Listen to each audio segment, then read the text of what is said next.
예, 오늘은 음력으로 첫 보름달이 뜨는 정월 대보름입니다. 휘영청 밝은 달을 보면서 한 해의 안녕과 또 풍요를 기원하는 분들 많을 겁니다. 네, 오늘 밤에는 환한 보름달을 볼 수 있는지, 또 이번 주 날씨는 어떻게 전망이 되는지 알아보도록 하겠습니다. 오늘 김재훈 기상전문기자 나와 있습니다. 안녕하세요. 네, 안녕하세요. 안녕하십니까. 예, 저희가 처음에 뉴스 헤드라인으로도 전해드렸습니다만 오늘 뭐 보름달을 볼 수 없다, 날이 좀 흐리다 이런 얘기들을 저희가 전해드렸는데요. 자, 어떻습니까? 좀 예보가 바뀌었습니까? 아니면 볼 수 없습니까? 네, 오늘은 음력 1월 1일 설이 지나고 첫 번째 보름달이 뜨는 정월 대보름입니다. 네.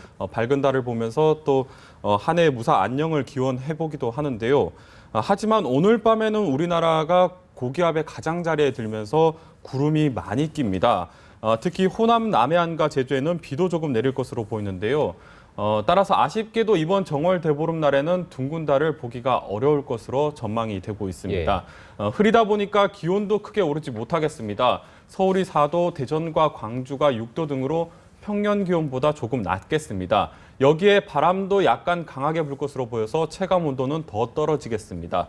밤부터는 눈비 소식도 있습니다. 서울을 포함한 경기와 남해안에서는 눈 또는 비가 내릴 것으로 보입니다. 오늘 정월 대보름을 맞아서 전통놀이 행사 참여하시는 분들은 보온 대비 또 작은 우산을 챙겨가는 게 좋겠습니다. 네. 기억을 해보면 해마다 정월 대보름에는 좀 화재 사고가 많이 발생했던 걸로 기억이 됩니다. 아무래도 이제 건조한 날씨 때문에 그랬던 것 같은데 오늘은 좀 어떤가요? 네, 아무래도 건조한 겨울 날씨에 또 달집 태우기 같은 불을 이용한 전통놀이 행사가 많다 보니까 정월 대보름에는 다른 날보다는 화재가 많이 발생하기도 합니다. 또 올해 정월 대보름 날에도 상당히 건조한 날씨가 이어지고 있기 때문에 화재에 각별히 주의를 해야 되겠는데요. 일반적으로 공기의 습도가 아닌 목재나 땅속의 습도까지 고려해서 화재 예방에 사용하는 습도를 실효 습도라고 합니다. 현재 이 실효 습도가 전국 대부분 지방에서 30%를 밑돌고 있습니다.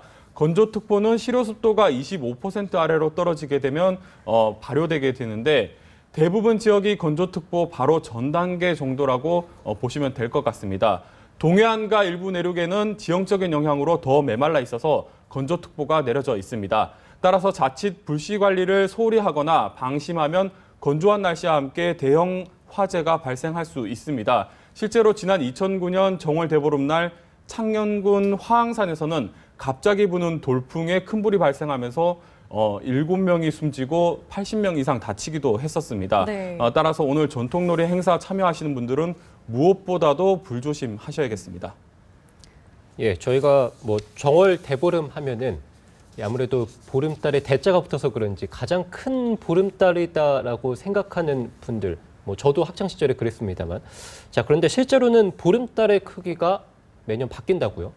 네, 흔히들 정월 대보름이나 또 한가위가 찾아오면 그날 뜨는 달이 좀 크거나 또 특별하지 않을까 생각하시는 분들 많으실 겁니다. 예. 저도 실제로 학창 시절에는 정월 대보름에 뜨는 달이 가장 큰 달이라고 생각을 했었는데요. 네. 실제로는 달이 지구 주변을 타원 궤도로 돌고 있기 때문에 매번 보름달의 크기는 달라지게 됩니다. 지구와 달이 가장 멀리 떨어져 있을 땐 40만 6천 킬로미터, 가장 가까울 때는 35만 6천 킬로미터 정도 됩니다. 따라서 달이 지구와 얼마나 떨어져 있느냐에 따라서 지구에서 보는 달의 크기가 매번 바뀌게 됩니다. 이번 정월에는 지구와 달의 거리가 약 37만 킬로미터 정도로 평균 정도의 보름달 크기를 보이겠습니다. 올해 가장 큰 보름달, 이른바 슈퍼문은 11월 14일에 떠오를 것으로 전망이 되고 있고요.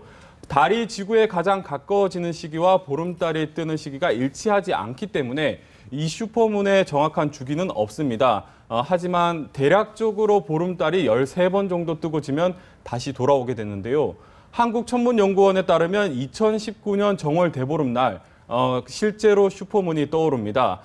그러니까 진짜 대보름달이 뜬다고 볼 수 있겠습니다. 네. 이렇게 정월날에 슈퍼문이 일치하는 날은 흔치 않은데 올해는 구름이 좀 다소 끼지만 이때만큼은 날씨가 좋아서 진짜 대보름달을 봤으면 좋겠습니다. 네, 그렇군요.